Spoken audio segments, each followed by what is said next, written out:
mengapa kematian beliau menggemparkan Kairo dengan pemakamannya yang dihadiri lebih dari 500.000 orang. Mari kita simak kisah dari Asosiasi Universitas Islam Mesir ini. Al-Kisah dari kampung kecil bernama Tafahna al-Ashraf, distrik Mitghamir, provinsi Dakohlia, Mesir. Ada 9 orang sarjana miskin lulusan Fakultas Pertanian. Lalu mereka pun sepakat membuat sebuah peternakan unggas sembari mencari mitra ke-10. Namun mereka terbentur modal. Maka dengan sekuat tenaga mereka kumpulkan dari hasil menjual tanah, perhiasan istri, hingga meminjam. Meski tidak banyak terkumpul, namun mencukupi untuk memulai usahanya. Pertanyaan tersisa, siapa mitra yang ke-10? Insinyur Solah, satu dari mereka pun berkata, "Aku sudah menemukan mitra yang ke-10. Siapa?" kata teman-temannya. "Allah," lanjutnya. "Allah akan menjadi mitra usaha kita yang ke-10. Allah akan mendapat 10% dari keuntungan kita. Dengan perjanjian, Allah yang akan memberikan perlindungan dan pemeliharaan, keamanan dari segala wabah penyakit." Akhirnya mereka pun sepakat. Kontrak kerjasama pun ditulis secara rinci dan dicatatkan ke notaris, lengkap dengan peran mitra ke-10 tersebut. Tak disangka, setelah 1 musim bisnis mereka langsung meroket, jauh dari yang dibayangkan sebelumnya. Lalu mereka pun kembali bersepakat menambah jatah keuntungan mitra ke-10 menjadi 20% di musim kedua, dan begitu seterusnya hingga mencapai 50%. Lalu bagaimana keuntungan mitra ke-10 itu dialokasikan? Dimulai dengan membangun sekolah dasar Islam putra, lalu lanjut putri, kemudian sekolah menengah putra, kemudian putri. Tambah lagi madrasah aliyah putra, lalu putri.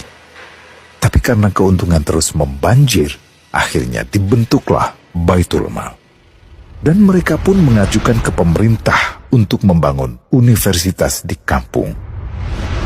Awalnya ditolak dengan alasan tiadanya akses bagi para mahasiswa. Tak berapa lama mereka pun mengajukan pembangunan universitas lengkap dengan stasiun kereta beserta jalurnya dengan biaya mandiri. Akhirnya permintaan ini disetujui. Dan pertama dalam sejarah Mesir, berdirilah sebuah universitas di perkampungan kecil.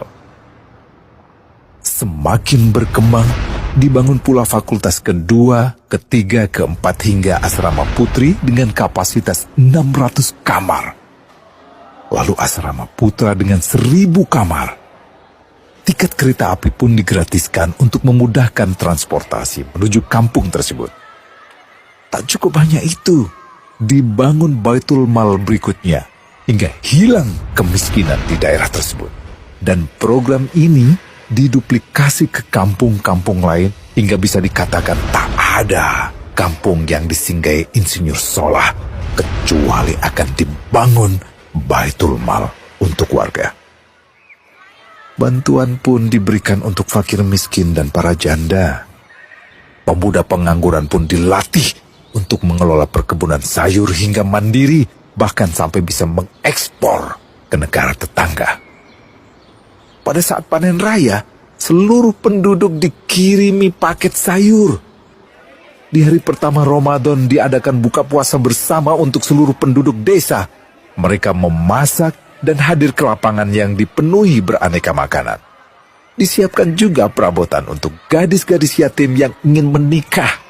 Dan ini semua merupakan sedikit dari banyaknya kebaikan yang dilakukan oleh Insinyur Solah. Hingga pada akhirnya disepakatilah keuntungan perusahaan 100% untuk Allah. Insinyur Solah yang awalnya adalah salah satu mitra usaha berubah menjadi karyawan Allah. Dia hanya menerima gaji, namun dia memberikan Tuhannya syarat agar membuatnya hanya butuh kepadanya dan hanya meminta kepadanya. Inilah sosok Insinyur Solah Atiyah, aktor utama kisah menakjubkan ini. Keikhlasannya membuat ia sama sekali menolak terkenal di media massa.